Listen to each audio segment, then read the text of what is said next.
Pangi Syarwi sudah bersama dengan saya di sini di studio TV One. Mas Ipang, selamat malam, assalamualaikum. Waalaikumsalam. Ini saya matching ya sama background saya ya, merah. Merah. Mas Ipang nggak pakai merah sih. Salahnya saya pakaiannya nggak merah. Kan? Ada putihnya, masih ada nyambungnya ya. Masih ada. Oke, saya juga telah saya ke Mas Ipang. Mas Ipang, sebenarnya salah tidak sih ketika kita suka mendekatkan atau mengkaitkan Rakernas itu sama dengan ketika partai menjadikan forum tersebut untuk melahirkan keputusan-keputusan yang penting untuk partai. Salah satunya adalah mendeklarasikan capres. Karena Mas Arya Bima mengatakan bahwa beda hal, Rakernas ya Rakernas, bukan soal pencapresan. Bagaimana? Ya begini, Cak. Pertama tentu saja PDIP yang kita apresiasi adalah mungkin sensitif melihat situasi politik. Jadi partai yang dianggap lebih sensitif. Stabilitas ekonomi, hukum, politik yang hari ini kian bencana juga, itu kita apresiasi. Nah yang kedua, di dalam Rakernas, setahu saya boleh dikoreksi, itu adalah keputusan strategis. Nah walaupun Bang Arya Bima tadi bilang bahwa di dalam Rakernas tidak automatically itu bicara kemudian keluar nama kandidasi, siapa capres yang kemudian akan diusung oleh PDIP, tidak relatifly belum tentu ke sana, walaupun Rakernas diselenggarakan, tapi belum tentu memutuskan keputusan soal siapa calon presiden yang akan diusung oleh PDIP. Yang ketiga begini, Cak. Kalau menurut analisa saya ya, kenapa Rakernas ini seolah terkesan ditunda? Apakah ada kaitannya dengan apa yang ada di kantong Ibu Megawati itu belum keluar namanya?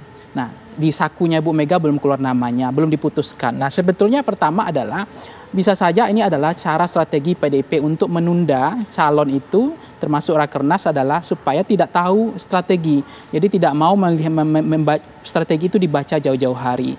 Dan itu salah satu cara untuk tidak membuka strategi adalah tidak menyebut nama kandidasi, tidak menyebut nama koalisi. Nah, semakin lama itu dibuka, semakin cepat dibuka, itu akan menjadi kartu mati bagi lawan politik gitu. Sehingga seolah terkesan ditunda. Yang kedua adalah bisa saja memang strategi ini adalah PDIP ingin mengesankan dari data Voxpol misalnya ya, pemilih Ganjar yang memilih PDIP kan ada 45%. Pemilih PDIP yang memilih Ganjar ada 57%. Dari grassroots-nya, basis pemilihnya PDIP maupun basis pemilihnya Mas Ganjar, itu memang ketemu klik gitu. Jawab bahwa kalau misalnya PDIP tidak mengusung Ganjar misalnya secara grassroots, maka arus grassroots-nya dengan pilihan partai itu berbeda. Itu punya konsekuensi logis terhadap elektabilitas partai dan Ganjarnya. Sehingga menurut saya mestinya memang kalau misalnya sudah diputuskan, ada kemungkinan ya dari data kita tersebut ya strike ticket votingnya putusan PDIP itu akan mengusung Ganjar. Nah, yang ketiga adalah bisa saja ini adalah cara PDIP untuk tarik ulur. Ini kan sebetulnya ada kesan mazhab pandangan publik ya, Cak ya, bahwa PDIP terkesan nggak siap gitu. Atau dianggap PDIP masih banyak intrik politiknya untuk tidak mau untuk berdrama dulu seperti itu. Tetapi itu bukan pendapat saya, pendapat persepsi publik.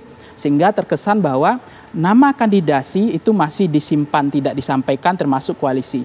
Nah yang terakhir, Cak, sebetulnya adalah memang di dalam peta politik Indonesia, persoalan nominasi kandidasi ada masalah sebetulnya. Karena kandidat kita itu tiba-tiba di bypass muncul sendiri ke publik, tidak ada misalnya turun dari bawah gitu, bottom up. Jadi kandidasi itu muncul di bypass saja. Mestinya kan bagaimana proses kaderisasi calon yang muncul ke publik itu harus berjenjang, harus ada transparansi dari awal. Apakah itu betul-betul kebutuhan publik, kehendak grassroots atau jeroannya masyarakat atau tidak.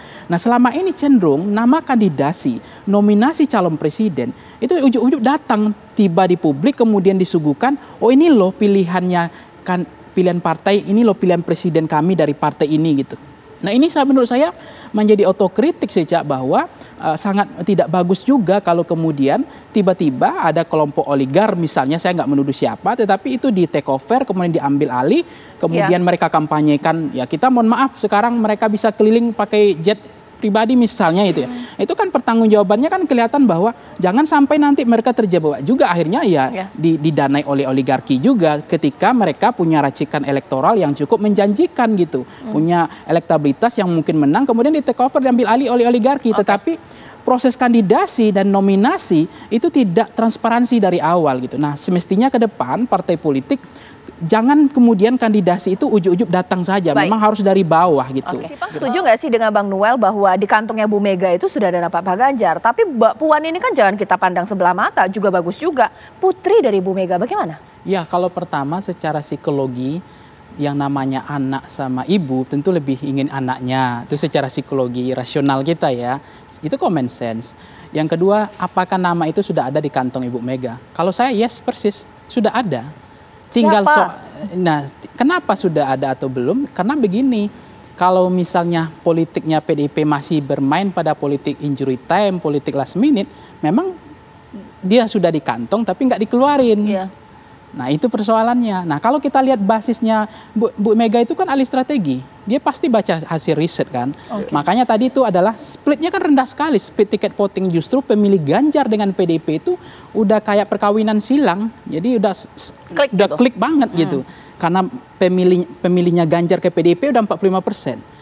Pemilih PDIP ke Ganjar 57% dari baseline-nya elektabilitas PDIP 20% dan elektabilitas Mas Ganjar 25%. Artinya kan dari data itu kan strike tiket voting. Nah, apakah mau Bu Mega mengambil pilihan konsekuensi menghabisi partainya sendiri dengan cara grassroots-nya menghendaki Mas Ganjar. Tapi putusan elit otoritasnya, hak veto Bu Mega tidak mengingat Mas Ganjar. Kan ada terjadi tidak klik ya, bias kan, artinya ini juga berbahaya bagi Bu Mega. Jadi sebetulnya kalau kita melihat dari hasil data-data yang sudah ada, itu sebetulnya sudah ada, gitu. Nah, cuma baik. Terakhir Mas Ipang, kira-kira betul pasti Ibu lah yang nanti akan memutuskan.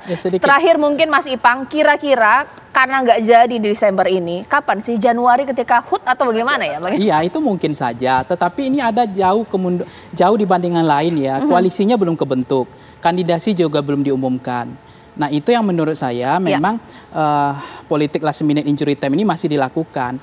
Semestinya kalau misalnya menurut saya sih ya, kalau koalisinya PDIP itu sudah paham mereka tidak mau tidak berkoalisi, pasti berkoalisi. Nah, itu pun belum diumumkan. Biasanya kan PDIP akan berkoalisi dengan partai kanan tengah seperti PKB. Buktinya kan banyak juga PDIP mengambil wakil dari kelompok yang blok ideologis kanan ya. Karena Mas Ganjar dianggap sebagai blok ideologis nasionalis. Nah, itu biasanya udah kelihatan. Tapi itu pun masih buram. Inzomnya belum dapat. Itu artinya koalisinya juga belum ada kemajuan. Pada soal kandidasi, nominasi pun nggak dilihatkan penampilan. Misalnya kan kalau saya mohon maaf ya, nominasi itu kan dilihatkan dari bawah gitu. Ada jenjang kaderisasi nominasi yang bertahap.